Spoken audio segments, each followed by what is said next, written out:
Muchísimas gracias, Ismael, y muchísimas gracias a todos por venir hoy. Para mí, la verdad es que es un auténtico honor poder abrir estas jornadas y un auténtico privilegio.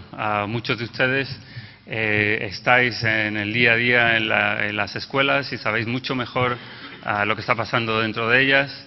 Estoy seguro de que voy a poder aprender muchísimo de vuestras experiencias, de lo que ya sabéis que está funcionando, y lo que espero es que lo que venimos hoy a compartir con ustedes pueda ayudarnos a todos a reflexionar un poquito más sobre estas experiencias, a compararlas con otras experiencias, con otras oportunidades en otros países, y de esta manera a ir mejorando la calidad, la equidad y la eficiencia de la educación en España.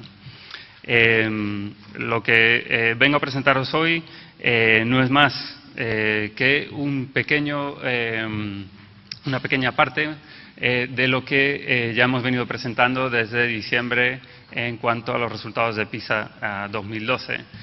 Como sabéis, PISA es un estudio en el que participaron, PISA 2012 es un estudio en el que participaron más de 500.000 de alumnos en 65 países, alumnos de 15 años. Es, por lo tanto, un ejercicio y un estudio de unas dimensiones realmente espectaculares, y probablemente o quizás el estudio de una mayor cobertura de todos los que se realizan en el ámbito internacional. Y esto es muy importante, ¿no? Porque muchas veces cuando simplemente observamos un dato que aparece en un periódico, se olvida que detrás hay todo un trabajo de toda una serie de gente. Alguna de ellos probablemente estáis aquí hoy también.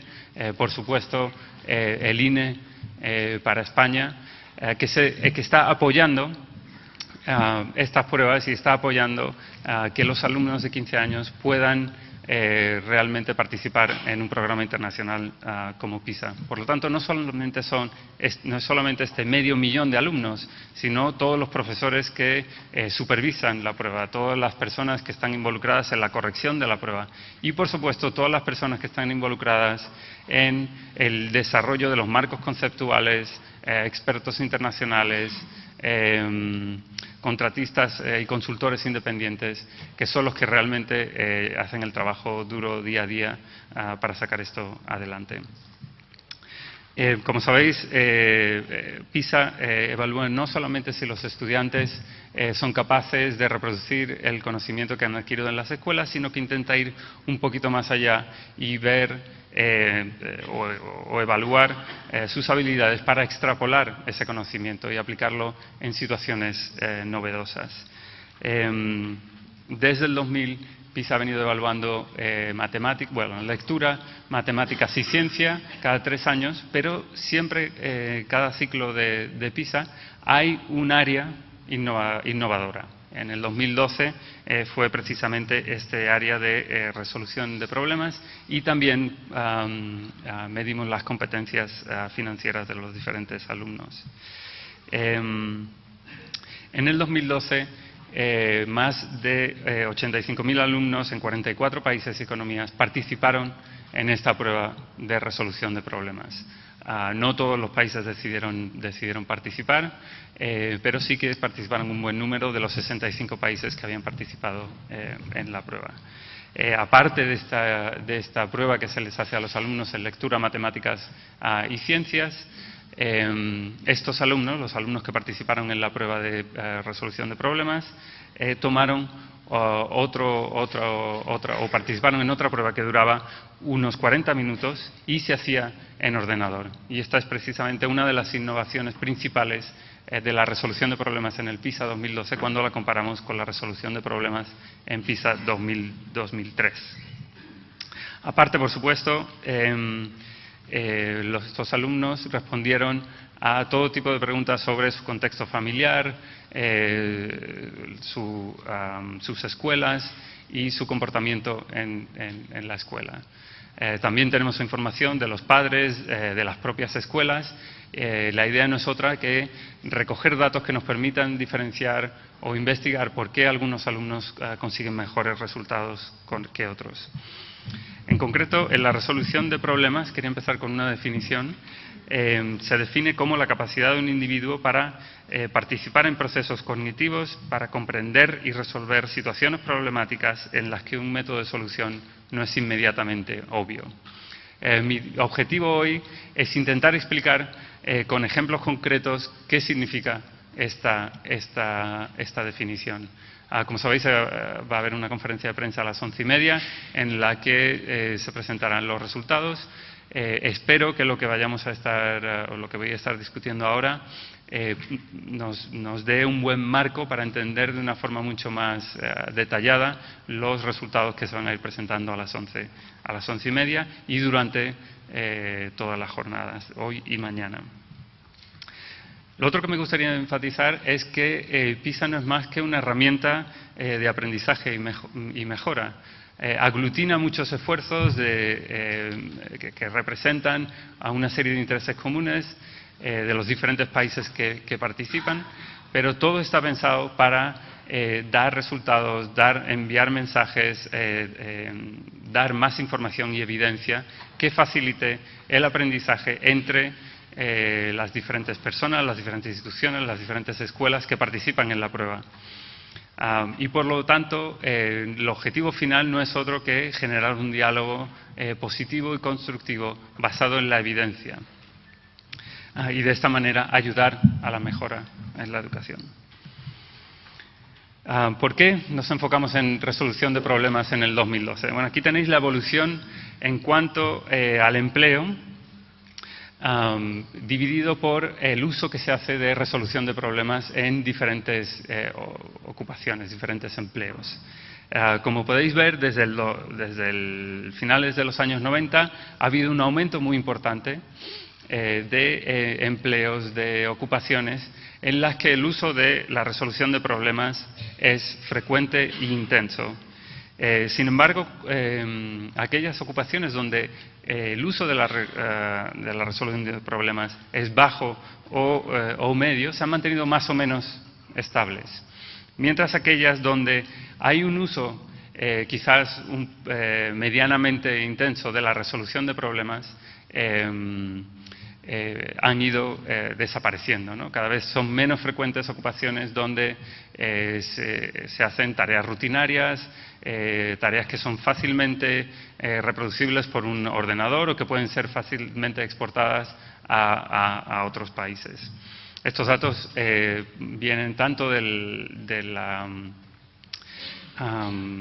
encuesta de competencias entre los adultos, PIAC, como de datos de Estados Unidos sobre la relevancia de las diferentes ocupaciones en este país. Pero también existen datos muy similares para otros países de la OCDE, como puede ser Japón o Alemania, y la evolución es prácticamente la misma.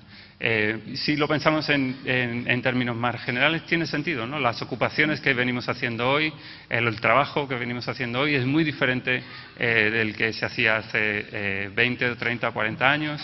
Y también la forma de comunicarnos en el día a día, la forma en la que los alumnos de 15 años se comunican en el día a día y se van a ir comunicando cuando dejen la escuela es muy diferente de lo que era antes. Y por lo tanto, nos parece, y a los países que participan en PISA le ha parecido importante ver cómo los sistemas educativos están respondiendo a este tipo de cambios. Hemos observado unos cambios en el mercado laboral que pasan de manera muy rápida. ¿Están los sistemas educativos respondiendo a este reto o no? Bueno, hay países que sí, que están ya moviéndose en esta dirección. Hay países, por ejemplo, que han decidido involucrar a padres, a empresas, para desarrollar una nueva visión de la educación. Hay países que han hecho de la competencia en resolución de problemas un objetivo global y general del nuevo currículum. Este es el caso, por ejemplo, de la provincia de Alberta, en Canadá, con un nuevo currículum que han ido desarrollando. También hay otros países en los que la resolución de problemas y el aprendizaje a través de la indagación están siendo integrados de manera sistemática en las materias básicas de la enseñanza, las matemáticas, la ciencia, la lectura. Y que también están revisando los exámenes nacionales para alinearlos con un currículum que está más atento a las tareas, al tipo de competencias que van a ser necesarias en el siglo XXI. Este es el caso, por ejemplo, del marco de competencias que ha desarrollado un país como Singapur, ¿no? Y también existen ejemplos de países donde todos los alumnos tienen la oportunidad de aprender a través de proyectos. Hay un apoyo, por supuesto, muy intenso en estos países a los docentes para asegurarse de que el proyecto conlleva aprendizaje. Y este es particularmente el caso de Japón con su programa Vitalidad, en el que se ha creado toda una nueva materia en el que se exploran competencias que funcionan a través de todas las materias que están dentro del currículum. Por lo tanto, existen muchos ejemplos de los que podemos aprender. Existen sistemas que ya están tomando la iniciativa en este sentido, y quizás durante esta jornada de 2 días podamos aprender lo que nosotros estamos haciendo ya en España, lo que ya está pasando en España, y compartir esas experiencias para poder aprender los unos de los otros. Dejadme que os presente algunas de las tareas que se han desarrollado para PISA 2012 y que se han utilizado para la evaluación. Todas estas están disponibles en una página. Aquí tenéis la dirección de Internet, que voy a utilizar hoy también durante mi intervención para mostraros exactamente cómo funciona la evaluación a través de ordenador y qué es lo que la hace tan especial. Aquí tenéis un ejemplo de una tarea relativamente sencilla en la que se les pregunta a los alumnos el tiempo que hay que recorrer o el tiempo mínimo a recorrer entre dos puntos dentro de este mapa, Soto y Esmeralda. Y lo que los alumnos tienen que decir es exactamente qué ruta nos da, o cuál es la ruta con una menor distancia. Lo interesante quizás de esta evaluación, y dejadme que os la enseñe en el ordenador, es que en el 2012 se ha hecho un esfuerzo muy importante por utilizar el ordenador para asegurarnos de que estamos mirando a resolución de problemas en sí y no estamos teniendo tan en cuenta la capacidad que tienen los alumnos, por ejemplo, de leer o de hacer operaciones aritméticas sencillas. Entonces, por ejemplo, los 2 puntos en el mapa están en rojo, mientras que todo el resto está en negro, ¿no? Con lo cual es mucho más fácil identificarlos. Si no recuerdo mal, la ruta más corta estaba por aquí. Exacto, muy bien. Estoy al nivel 1 de competencia, por lo menos. Pero lo que quería mostrar con esto es que a medida que vamos señalando la ruta, esta pequeña calculadora va sumando, con lo cual el alumno no tiene que hacer este cálculo mental, lo cual nos permite también evaluar si, por ejemplo, el alumno ha probado diferentes rutas antes de llegar a esta o ha hecho el cálculo mental y ha encontrado la ruta más rápida de la manera más eficiente, ¿no? Lo fundamental en este tipo de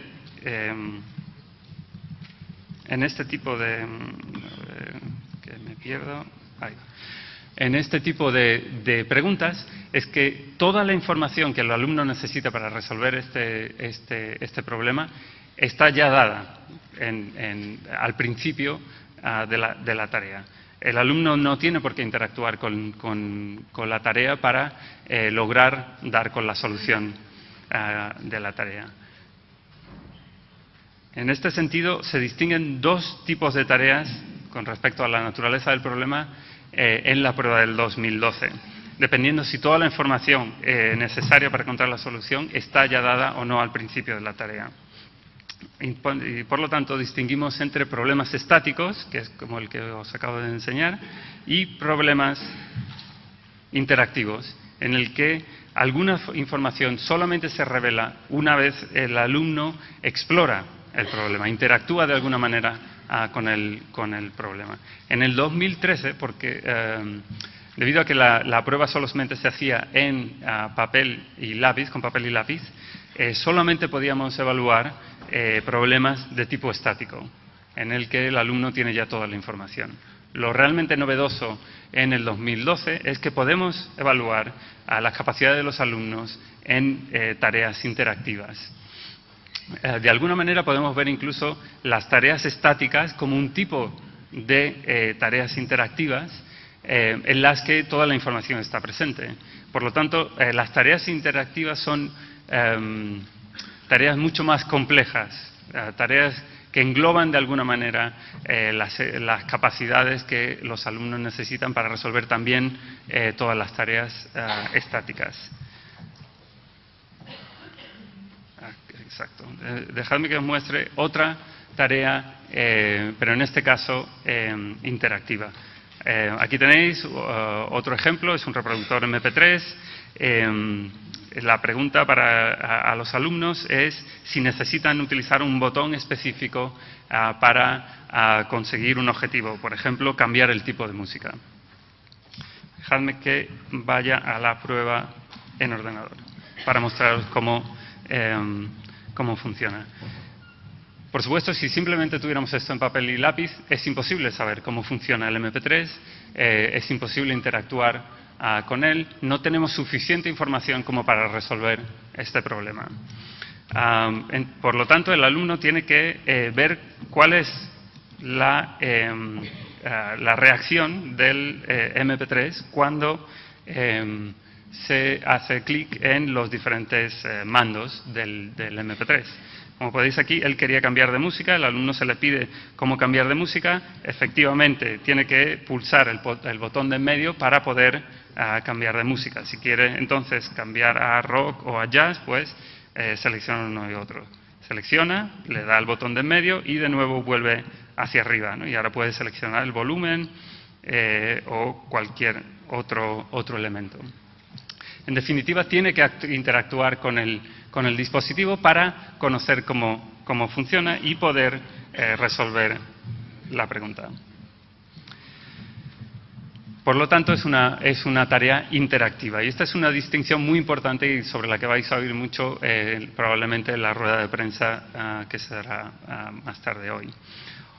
Las otras características que diferencian las diferentes tareas, el seleccionario, puede ser personal o social, y el medio, que puede ser tecnológico o no tecnológico. En este caso, en concreto esta pregunta no, pero otras preguntas dentro de esta unidad sí que involucran diferentes personas, con lo cual estamos hablando de una tarea social, pero no hay ningún componente tecnológico, con lo cual es no tecnológica.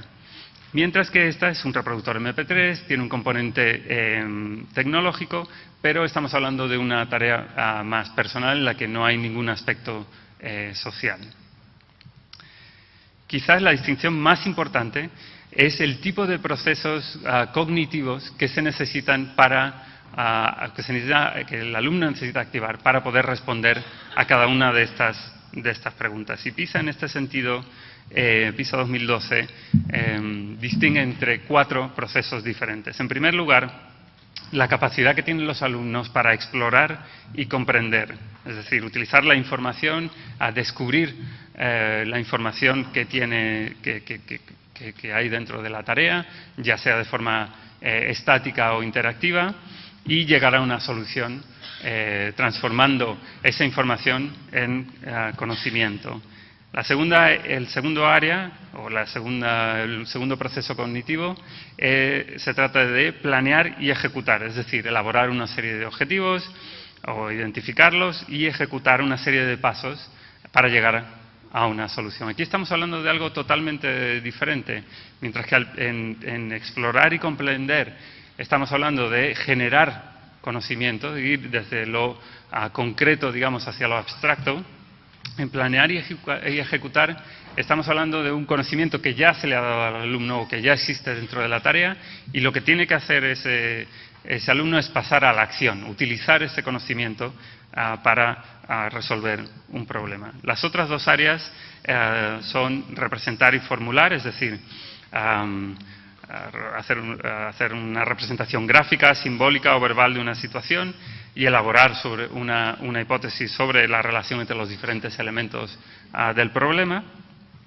Y la última es observar observar y reflexionar, es decir, hacer un seguimiento de la información que va capturando mientras interactúa con el problema y reflexionar sobre un tipo de solución, un tipo de estrategia que es necesaria para llegar a la solución del problema. En el caso de representar y formular, estamos hablando también de generar conocimiento, mientras que observar y reflexionar es tanto generar conocimiento como usarlo, ¿no? Es una mezcla entre las dos. Por lo tanto, hoy en los resultados veréis que se hace una distinción muy clara entre la adquisición de conocimiento, que, como venía diciendo antes, quiere decir generar, manipular información y transformarla en conocimiento, yendo desde lo concreto al abstracto, y planificar y ejecutar, es decir, hacer un uso de este conocimiento, pasar a la acción.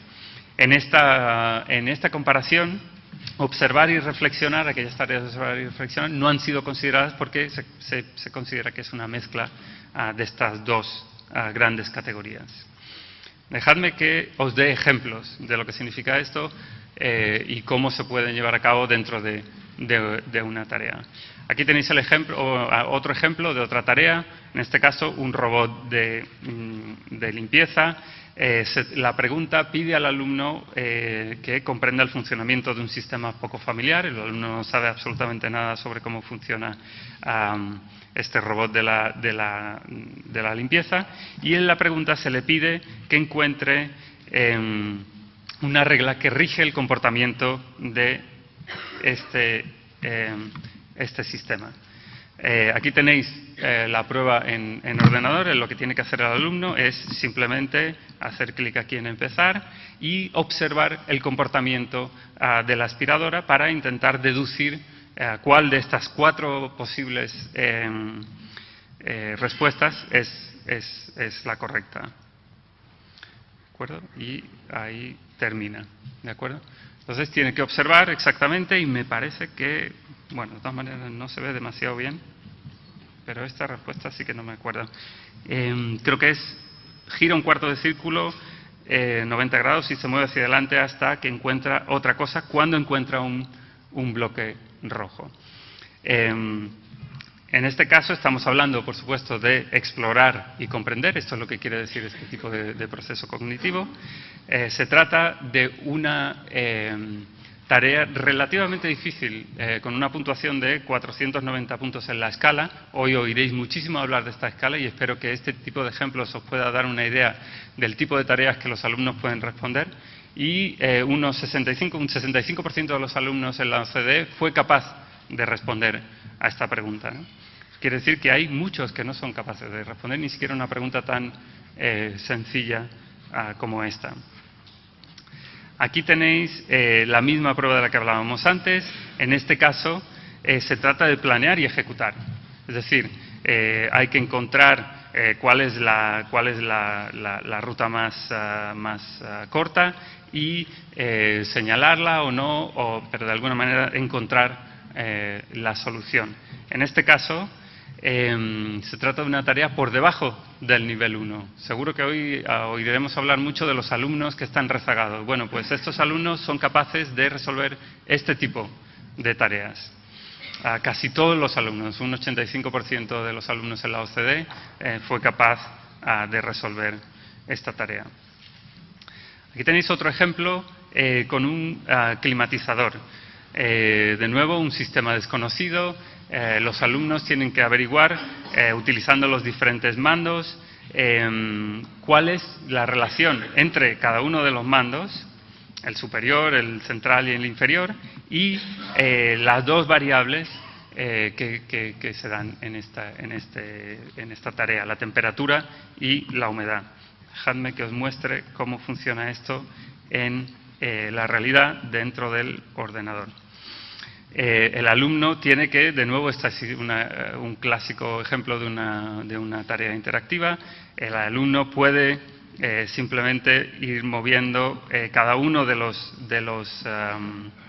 los mandos y aplicar para observar cómo va cambiando el comportamiento en temperatura y en humedad en cada uno de ellos, ¿no? Y esto sería una estrategia más o menos directa para encontrar cuál es la relación que existe entre los diferentes mandos, la temperatura y la humedad.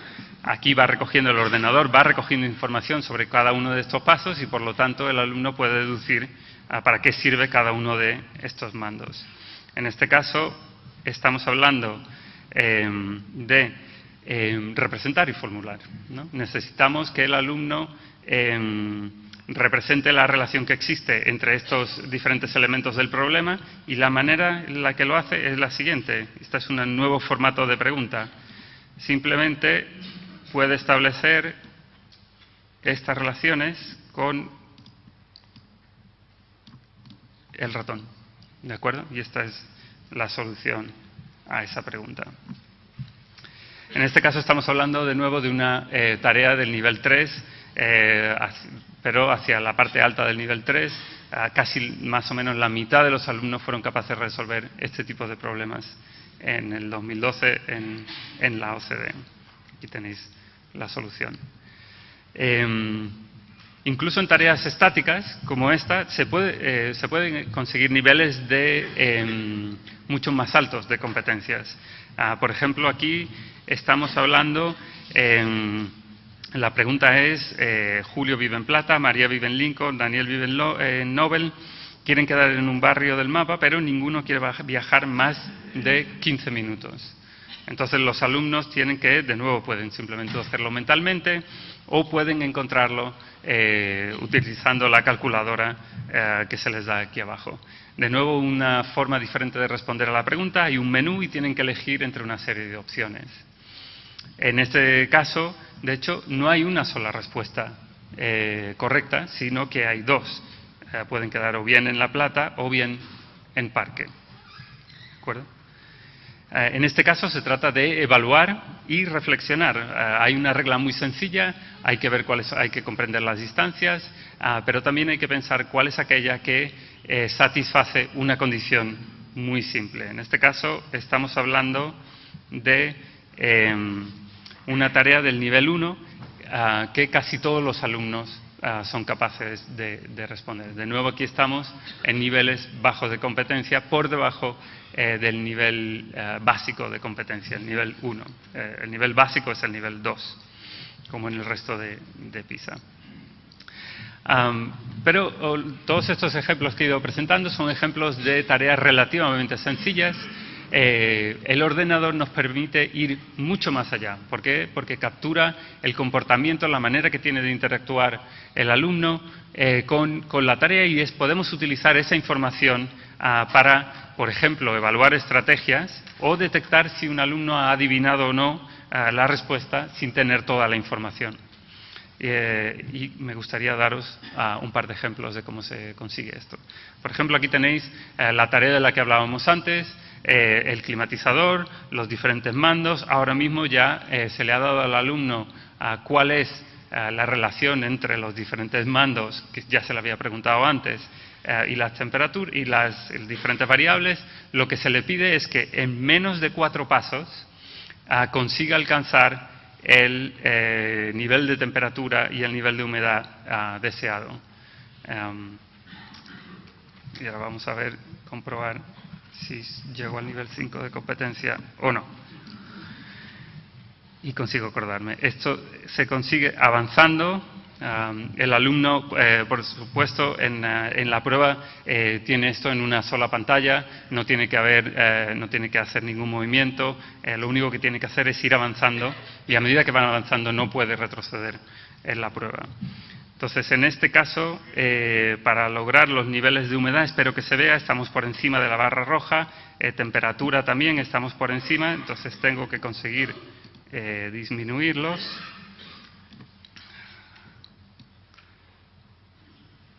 Ahí va. Y el alumno tiene que aplicar, ¿de acuerdo? Estoy aquí en 19, cuando en realidad tengo que estar entre 19 y 20, mientras que aquí estoy en 23, tengo que llegar a 19 y 20 también. Por lo tanto, he conseguido mi objetivo en cuanto a la humedad, con lo cual puedo retrasar estos dos o ponerlos en una posición estable y simplemente cambiar la temperatura. En 2 pasos he logrado alcanzar el objetivo que me proponía el problema. Por supuesto, se puede conseguir en muchos más pasos. Además, es posible que un alumno cometa un error y tenga que utilizar la información que el ordenador le va dando para rectificar en su comportamiento. Y así es como podemos evaluar si ha seguido una estrategia eficiente para llegar a esa solución o no. Y utilizar esta información para la evaluación. En este caso estamos hablando de planificar y ejecutar, es decir, hay una serie de pasos que hay que ir identificando y luego que hay que ir ejecutando, y el ordenador nos va dando información a la que podemos reaccionar o no. Esa tarea ya es un nivel mucho más alto, es un nivel 5, que es lo que venimos a llamar los alumnos excelentes. Solamente un 17% de alumnos en la OCDE fueron capaces de responder a esta pregunta. Es, por lo tanto, una pregunta mucho más compleja, que involucra toda una serie de razonamientos mucho más avanzados. Este es el otro ejemplo que os quería dejar, en el que se presenta de nuevo a los alumnos con una máquina de la cual no conocen su funcionamiento, y en este caso se les pide comprar una serie de viajes, 4 viajes, una ciudad en el metro. Como eres estudiante puedes usar las tarifas reducidas. Encuentra el billete más barato y cómpralo. De nuevo, dejadme que vaya a la prueba en el ordenador para ver cómo funciona esto. El alumno en este caso necesita encontrar... Voy a ir avanzando, perdón, porque no es esta pregunta. Es esta. Necesita, se trata de nuevo de una prueba, una tarea interactiva en la que el alumno necesita recabar información interactuando con la prueba. Necesita, por ejemplo, seleccionar el metro, no el otro medio de transporte. Necesita seleccionar la tarifa reducida, y luego necesita comprobar si es más barato comprar 4 billetes individuales o comprar para un día entero. Si le damos al individual y selecciono 4 viajes, me sale un total de 8 sets, que es la moneda que se utiliza en el planeta PISA. Si los alumnos deciden comprar ahora mismo y terminar la tarea, pueden haber llegado a la respuesta correcta. En realidad esta es la respuesta correcta. Pero, dado su comportamiento, sabemos que no ha explorado todas las opciones. Por lo tanto, si un alumno decide comprar estos billetes ahora mismo, no tiene toda la información necesaria para poder deducir si este es realmente el billete más barato o no. En realidad, necesita volver atrás, cancelar y volver a explorar, por ejemplo, esta segunda opción, que es comprar un billete para todo el día, y comprobar que este billete para todo el día cuesta 9 sets y por lo tanto es más caro. Si el alumno no visiona estas 2 pantallas y no realiza esta tarea de esta forma, no recibe en la evaluación la puntuación máxima para esta tarea. Recibiría una puntuación, pero sería un poquito más baja. Por lo tanto, de esta forma es como podemos utilizar el ordenador para ver si han adivinado o no sin tener toda la información necesaria. Esta es una prueba que consiste en explorar y comprender, por lo tanto, adquirir, como hablábamos antes, información y transformar esa información en conocimiento. Es una tarea del nivel 5, por lo tanto, solamente a un pequeño porcentaje, en este caso 27% de alumnos, consiguieron responderla de forma adecuada en el 2012, y corresponde a los niveles de alumnos excelentes. En resumen, la evaluación de PISA 2012 de resolución de problemas evalúa las capacidades y destrezas para resolver problemas complejos, problemas o situaciones sin una solución inmediatamente obvia cuando el alumno se enfrenta a ellas, que no requieren un conocimiento experto en ninguna materia, ni en matemáticas, ni en ciencia, ni en lectura. Hay un esfuerzo para limitar el texto y hacer que las matemáticas no jueguen un papel fundamental.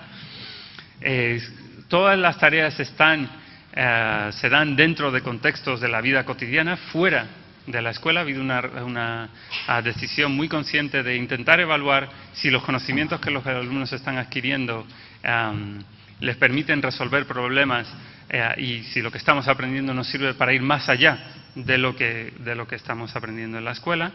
Y lo que hay realmente novedoso en el 2012 es estos problemas interactivos en los que hay que explorar para poder obtener información que nos permita encontrar la solución. No se trata, por supuesto, de una prueba de inteligencia o talento, sino de competencias que se pueden aprender en la escuela o fuera de ellas. Y hoy también yo creo que en la presentación, en la conferencia de prensa, podréis ver evidencia que está de acuerdo con o que apoya este tipo de argumentos. Una gran novedad en 2012 es la prueba de ordenador, como veníamos diciendo, el que nos permite obtener mucha evaluación y permite evaluar la resolución de problemas de una forma más detallada y que utiliza y captura este comportamiento. La resolución de problemas en PISA 2012 requiere pensar, pero también requiere aprender en acción, ¿no? Se trata de problemas, de tareas y actividades no rutinarias que no pueden ser resueltos simplemente siguiendo una serie de reglas simples.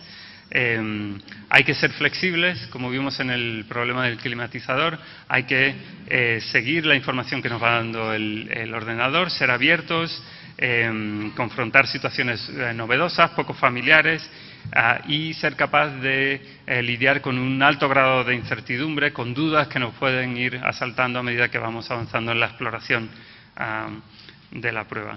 Como decía, 85.000 alumnos en 44 países y economías han participado en esta prueba. En España, unos 2.700 alumnos han participado en más de 368 centros. Tenemos muestra ampliada para algunas comunidades autónomas como Cataluña y el País Vasco y otras comunidades como Madrid en las que hay suficientes datos como para poder tener confianza en la evaluación que se ha hecho. Por lo tanto, habrá resultados para estos países. Quiero terminar volviendo a los ejemplos de los que hablaba antes. ¿Qué podemos realmente aprender de estos ejemplos? Yo destacaría tres grandes áreas.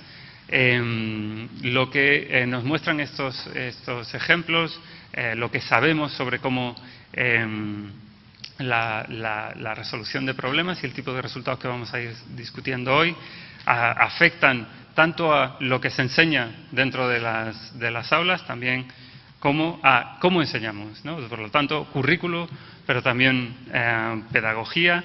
Lo que nos dice la evidencia internacional es que la mejor manera de enseñar la resolución de problemas es hacerlo a través de materias básicas como la matemática, la lectura y la ciencia, pero también otras materias como pueda ser el arte o la historia juegan un papel muy importante en la enseñanza de resolución de problemas. Los alumnos pueden aprender todo tipo de habilidades como la creatividad, la perseverancia, que ayudan a la resolución de problemas en general y también en materias básicas. Hay, por supuesto, un mayor énfasis en habilidades, no tanto en conocimientos. Se trata de aprender a aprender, a reflexionar de una forma mucho más profunda sobre las estrategias de aprendizaje, o sea, el aprendizaje metacognitivo, del que se habla normalmente. Y, por supuesto, todos estos tipos de cambios ponen un énfasis mucho mayor en el docente. Pero no se trata, por supuesto, o la responsabilidad en la enseñanza, en el aprendizaje, no es solamente responsabilidad de los docentes, sino es responsabilidad compartida entre alumnos, las familias y los centros.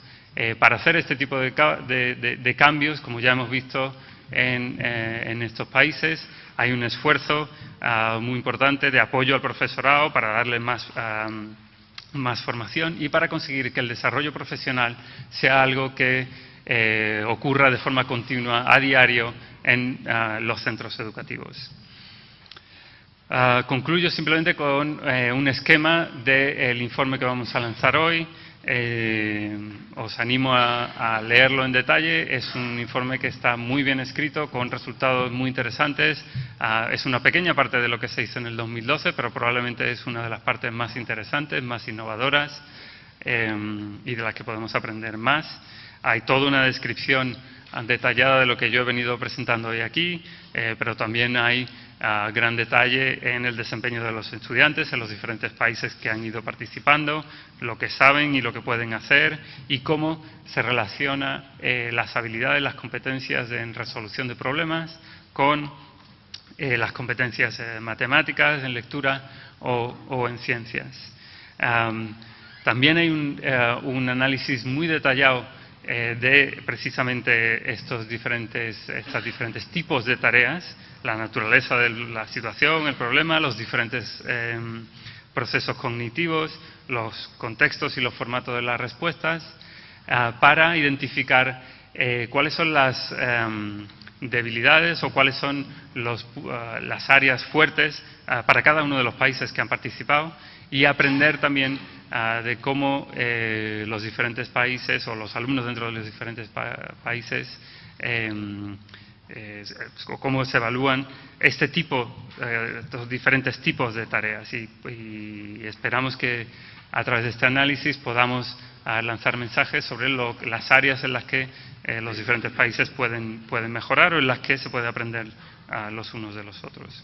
Por supuesto, también hay toda una discusión sobre factores asociados con rendimiento y una serie de conclusiones en las que hemos ido intentando destacar experiencias de países con buenos resultados y que va mucho más en detalle de lo que yo he ido hablando aquí hoy. Y con eso concluyo. Simplemente animaros a trabajar con nosotros. Hemos lanzado un programa de becas recientemente. Así que si hay algo interesante, tenéis alguna idea sobre cómo podemos utilizar la evaluación para ir mejorando, os animamos a que nos enviéis vuestras ideas para ver si podemos colaborar. Muchas gracias.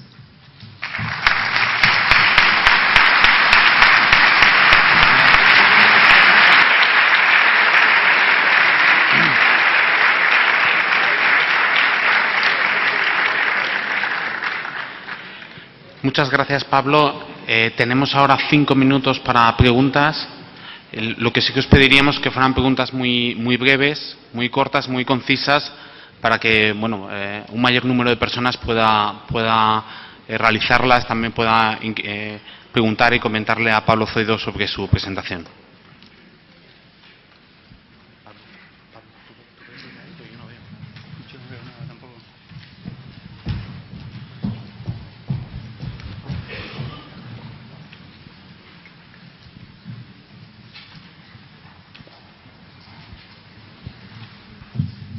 Buenos días, muchas gracias. Me ha parecido muy interesante su intervención. Quisiera hablar lo siguiente. Yo creo que ahora mismo muchos chicos, un gran porcentaje es la falta de capacidad de trabajo, el poco esfuerzo, el ir a lo fácil. Entonces, no sé cómo podríamos quizá mejorar eso para que mejore la enseñanza. Gracias.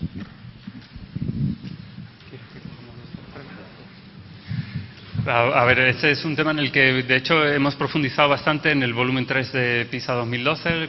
Los resultados fueron publicados en diciembre y la verdad es que la capacidad de esfuerzo es algo fundamental, ¿no? Es algo que nos parece muy importante y, de hecho, se observan diferencias tanto dentro de los países como cuando comparamos a diferentes países. Aquellos países donde los alumnos son conscientes de que a través del esfuerzo pueden conseguir mejores resultados, tanto el país como ellos mismos suelen obtener mejores resultados.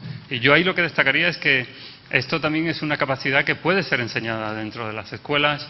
Yo sé que en España hay ejemplos de escuelas en las que se enseña a los alumnos, por ejemplo, a organizarse, a planificar diferentes tareas y a realizar toda una labor que les demuestran a ellos mismos que con su esfuerzo, aumentando la confianza que tienen en sus capacidades, pues pueden obtener mejores resultados. Y esto es algo que se ve claramente en todas las evaluaciones PISA. El caso, por ejemplo, de las diferencias de género entre chicos y chicas. Hay toda una serie de estereotipos sobre la más baja competencia o habilidad de chicas en cuanto a las matemáticas. Es verdad que hay algunos países donde se observan algunas diferencias, pero también es verdad que en países asiáticos, por ejemplo, las chicas obtienen un nivel de desempeño infinitamente más alto del que se obtiene en otros países, ¿no? Por lo tanto, uno de los grandes mensajes de PISA, en nuestra opinión, es que hay que creer en el potencial de todos los alumnos. Sí, buenos días. Una pregunta muy breve. ¿Cómo casar el currículo actual en las matemáticas con el modelo de pruebas que hay? ¿Tiene algún sentido seguir con los contenidos que ahora mismo estamos trabajando, por ejemplo, en ESO y bachillerato? A ver, yo no conozco necesariamente, particularmente bien la situación en España.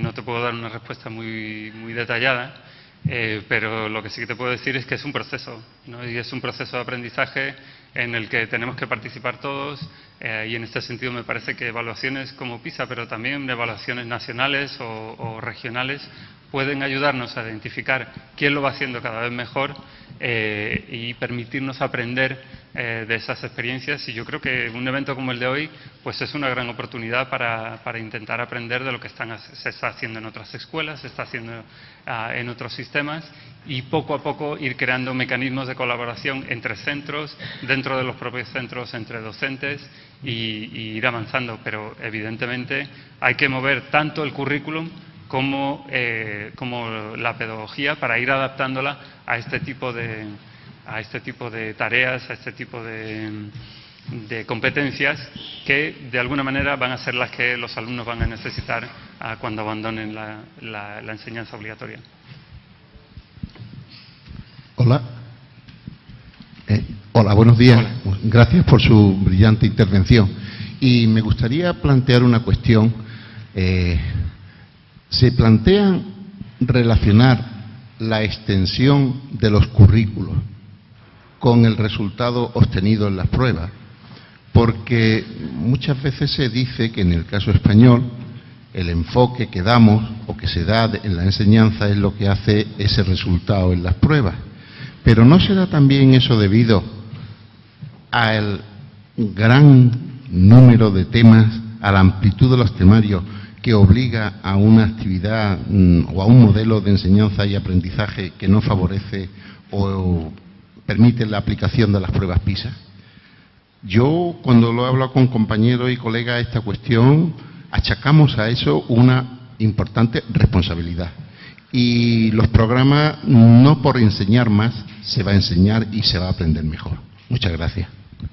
Gracias a usted por su pregunta y a todos. La verdad es que son fantásticas, magníficas preguntas, y yo aprendo también a través de estas preguntas. Me consta que este es un tema bastante importante en España. Yo no lo conozco en profundidad y sería muy pretencioso por mi parte, viniendo desde fuera, dar incluso una indicación de cuál puede ser la solución a ese problema concreto. Me parece que es algo que tanto desde el Ministerio, pero también dentro de las diferentes administraciones regionales, dentro de los diferentes centros, hay que ir intentando dar con la tecla y con la solución de una manera coordinada y de manera que todos empujemos en la misma dirección. Lo que sí me gustaría decir es que reducir el currículum y ir eliminando diferentes asignaturas, diferentes materias, no tiene tampoco por qué ser necesariamente positivo. Yo creo que hay que tener unos objetivos primordiales bien claros, bien establecidos, pero luego cómo llegar a esos objetivos pues ya depende mucho más de la situación específica que haya dentro de un país, dentro de una región, dentro de un centro, y por lo tanto el tema de compaginar una mayor autonomía dentro de los centros con un mayor papel para la evaluación, para que podamos aprender precisamente de estas experiencias que hablábamos antes, de quién lo está haciendo bien y cuáles pueden ser la solución a un problema, como por ejemplo el que usted plantea, pues nos parece la mejor manera de intentar avanzar, ¿no? 2 preguntas más, si os parece, porque si no nos vamos de horario. 2 preguntas más y ya concluye. Una probablemente muy breve, pero a la vez que nos puede conducir a complejidades. Por supuesto, y comparto al 100% la necesidad del enfoque hacia la solución de problemas, pero en algunos de los ejemplos creo que salta a la vista la desigualdad de origen de, por ejemplo, alumnos que viven en un entorno como Madrid, para saber cómo optar por sacar un billete de 10 viajes con respecto a otra de las fórmulas. Es decir, los problemas, la solución de problemas resulta para algunos de ellos enormemente mucho más asequible que para los que viven en entornos no urbanos. La pregunta es, ¿cómo descontáis esa diferente contextualización? Sí, por supuesto. Lo que he presentado hoy es nada más que una serie de ejemplos sobre las pruebas que hay. No sé si he presentado 6 o 7, en realidad hay como unas 44 preguntas o unidades que presentan diferentes contextos. Hay todo un proceso de elaboración de los marcos conceptuales y de las preguntas que lleva más de 3 años. Es decir, todo se inicia con una serie de expertos internacionales de los diferentes países que participan en la prueba, que desarrollan pues la definición, por ejemplo, que hemos presentado al principio, los diferentes procesos, los diferentes contextos, y una vez se ha elaborado este marco conceptual, consultores independientes, pero también los países presentan diferentes preguntas. Hacia la mitad del ciclo hay una prueba piloto con más de 1000 estudiantes en cada uno de los países que van a participar. Es una manera de ir aprendiendo cómo se va a ir desarrollando la prueba para los diferentes países que van a ir participando, para ir ya traduciendo todos los materiales, pero sobre todo para asegurarnos de que todas las tareas funcionan de una manera más o menos similar en todos los países. Aquellas tareas en las que se observa una distancia muy grande entre países o un comportamiento muy específico para una serie de países, un grupo de países, simplemente no se incluyen en la prueba. Entonces, todas las que acaban en la prueba final, se sabe que más o menos funcionan de una manera similar en todos los países que van a participar en la prueba, y así nos aseguramos de que los datos son comparables internacionalmente. El tema al que usted se refería tiene mucho más que ver quizás con las diferencias dentro de los países, y eso ya es un tema mucho más delicado. En ese sentido, toda la información, todos los datos, las respuestas de los estudiantes a las diferentes pruebas, a las diferentes tareas, está en nuestras páginas de internet, se puede bajar, se puede analizar y se puede comprobar si realmente funcionaron de manera adecuada o no una tarea en concreto. Las que presenté hoy vienen tanto de la prueba piloto como de la prueba final. Entonces, ahora mismo no tengo la respuesta de si esa, de los tickets de metro, es o no de la prueba piloto o de la final. Pero bueno, sería fácilmente encontrable. Y lo otro que quería decir es que, al fin y al cabo, lo que PISA intenta evaluar es la competencia global dentro de una población. Entonces, por lo tanto, vamos a tener que tener tareas en las que algunos alumnos sean capaces de responder mejor y otras tareas mucho más sencillas en las que todos los alumnos sean capaces de responder, ¿no? Entonces, pues hay una mezcla que intenta ser lo más global posible, lo más extensa posible, pero bueno, siempre hay podemos entrar en los detalles de una prueba o no. Por eso es por lo que las pruebas duran más de 2 horas, por eso es por lo que duran, en el caso de resolución de problema, 40 minutos, para tener suficiente información y evitar este tipo de problemas. Buenos días.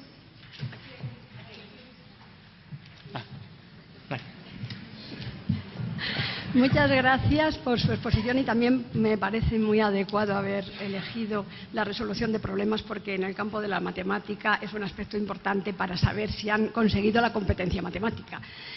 Yo quería preguntar una cosa, porque según he entendido, las preguntas interactivas que se han introducido por ordenador este año son opcionales, ¿no?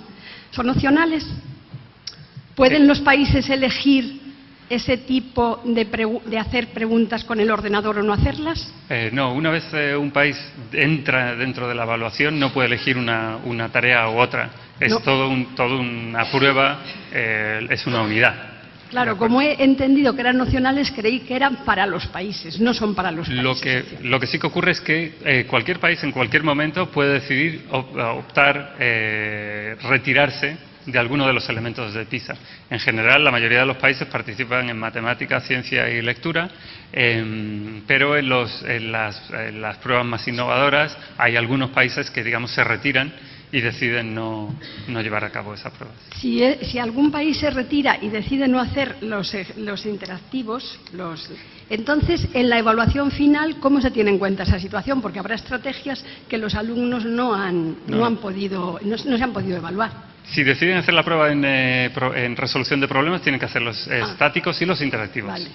No hay, esa opción no existe. Sí, o sea, una vez se hace la prueba de resolución de problemas, se hace completa, se hace siguiendo los mismos estándares, la misma metodología que en el resto de los países para que haya una comparación. Lo que sí que hemos hecho y vamos a mostrar luego a las 11:30 es una comparación de los países solamente en las tareas estáticas de forma relativa a las tareas interactivas para ver en qué área hay fortalezas o áreas de mejora.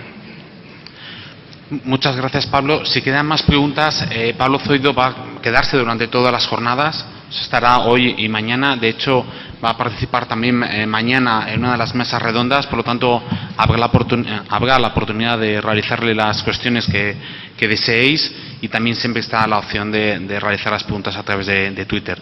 Muchas gracias, Pablo, por la conferencia. Muy interesante y gracias por haber venido a Madrid. Muchas gracias.